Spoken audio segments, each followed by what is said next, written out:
The biggest risk in a real estate syndication is not always the property, it's the operator. And in this video, I'm going to show you the 7 red flags that can reveal a dangerous syndication operator before you invest, including the one warning sign most passive investors miss until their money is already trapped.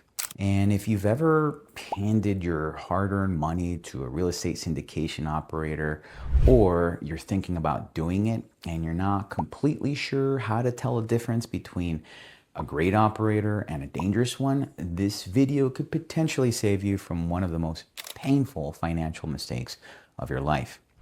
These are not hypothetical warnings. These are exact patterns that caused real investors to lose some real money.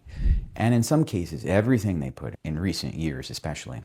And by the end of this video, you're going to have a very clear, specific checklist that you can use every time you evaluate a new deal and a new sponsor, before you sign anything, before you wire a single dollar, before you trust anyone with your capital. If 2026 is the year you stop sitting on the sidelines and start learning how real estate investing actually works, hit and subscribe. We post weekly videos to higher income professionals invest with more clarity, more confidence, and fewer costly mistakes. First, let me be clear about who this is for you if you're a busy professional. An engineer, a doctor, an attorney, a business owner who is exploring passive real estate investing through syndications. You want the returns, sure, you want the tax benefits, okay, but you don't have the time to manage property yourself. So you're trusting an operator to do it for you. And that trust is exactly where the risk lives. Let me bust 2 myths right up front. Myth number 1, a polished pitch deck and a professional website mean the operator is credible. It certainly does not. Some of the most damaging syndication failures in recent history came from operators with beautiful branding, active social media followings, and podcasts with hundreds of thousands of listeners. Presentation is not performance. Myth number 2, if a deal is approved by the SEC, it's safe. Wrong. SEC registration, or more accurately, SEC exemption under Regulation D, simply means the offering was filed properly. The SEC does not evaluate the quality, safety, or if it's legitimate as an investment itself. Filing a Form D does not mean the SEC has reviewed or endorsed the deal in any way. Here's the core reframe. In passive investing, the operator is the investment. You're not just buying a property. You're buying that person's judgment, their integrity, their experience, and their ability to execute under pressure. A great property in the hands of a bad operator will always underperform. A solid property in the hands of a great operator will outperform. Operator selection is the single most important decision you will make as a passive investor. Now let me show you exactly what a bad operator looks like. Red flag number 1, it's their first deal, and they're not telling you that clearly. Experience is not optional in this business. A first-time operator has never navigated a market downturn. They've never managed a capital call. They've never dealt with a lender threatening foreclosure. They've never had to tell an investor that distributions are being paused. These are not theoretical scenarios. They are real situations that every operator eventually faces. And how they handle them depends entirely on whether they've been through them before. Always ask, how many deals have you taken full cycle? Meaning bought, operated, and sold. If the answer is 0, you need to understand that clearly before you invest. Red flag number 2, they are not investing their own money in the deal. This one's non-negotiable. A great operator has skin in the game. They are co-investing their own capital alongside yours, not just collecting acquisition fees, asset management fees, and a promotion. When an operator's own money is at risk, their incentives are aligned with yours. And when they're only collecting fees regardless of performance, their incentives are not aligned with yours. According to BiggerPockets community research, one of the most consistent red flags flagged by experienced limited partners is an operator whose total personal investment in the deal is less than the acquisition fee. That means they profit on day 1 and you are the one carrying all the risk.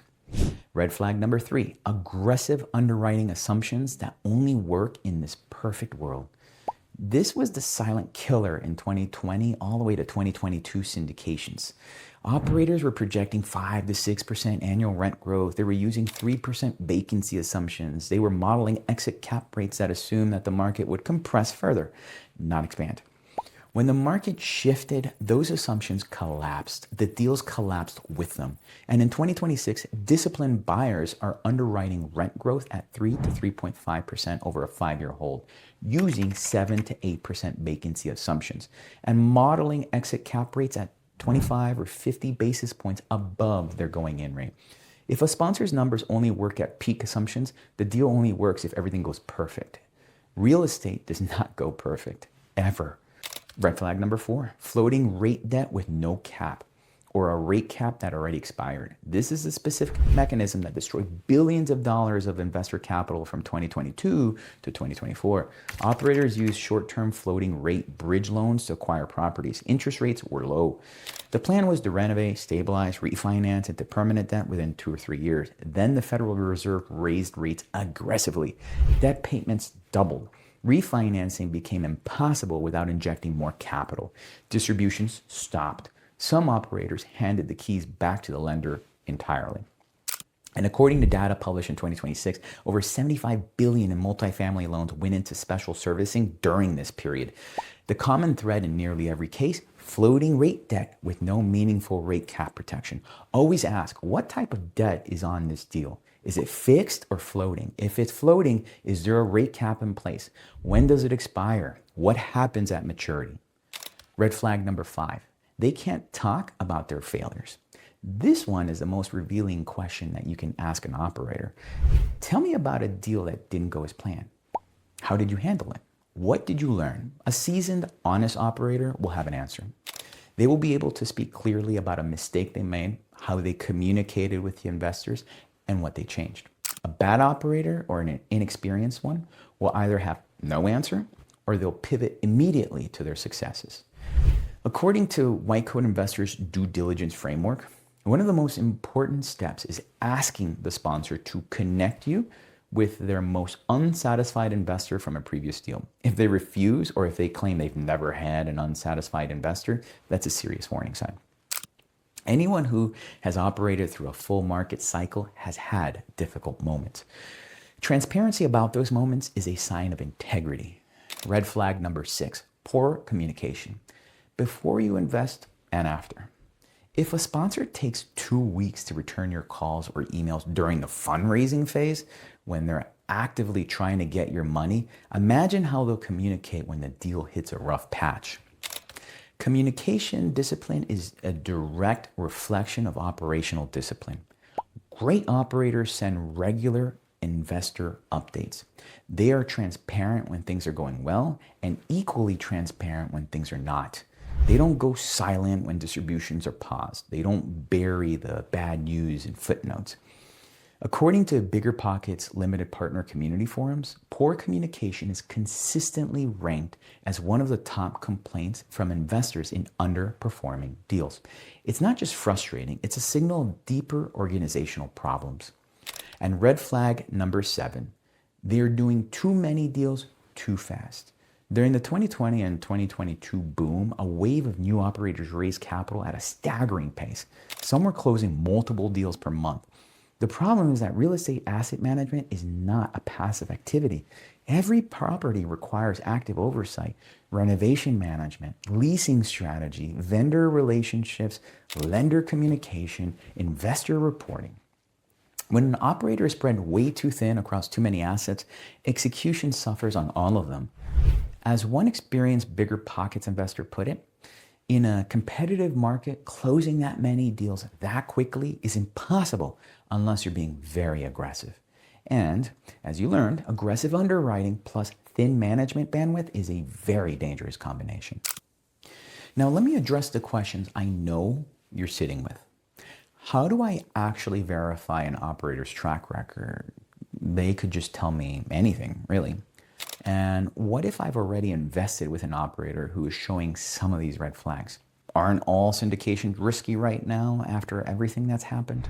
And I address these exact questions in my next video. Be sure to check it out because Choosing the right operator doesn't just give you a bigger return, it gives you, more importantly, peace of mind. If this video opened your eyes to what separates a great operator from a dangerous one, and you want to build that knowledge and that framework to invest in real estate passively with more confidence, I want to make sure that you have everything you need to take the next step. If you're serious about building real, lasting passive income through real estate, and you want to invest with the confidence that comes from actually truly knowing what you're looking at, go ahead and go to www.cardia.com and grab 2 free ebooks. One of them covers taxes and the basics of it, and the other one covers multifamily syndications.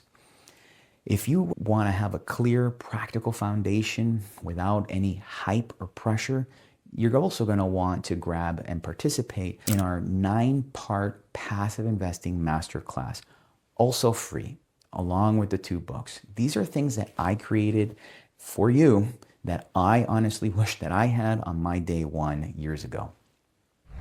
It'll give you the framework for how to vet operators, how to evaluate deal structures, how to read a private placement memorandum, how to build a portfolio that fits your specific financial situation and your goals. And if you want to go deeper on how to analyze a multifamily deal before you invest, including the specific numbers and the metrics to stress test, I have a full breakdown in my next video, and I'll see you there.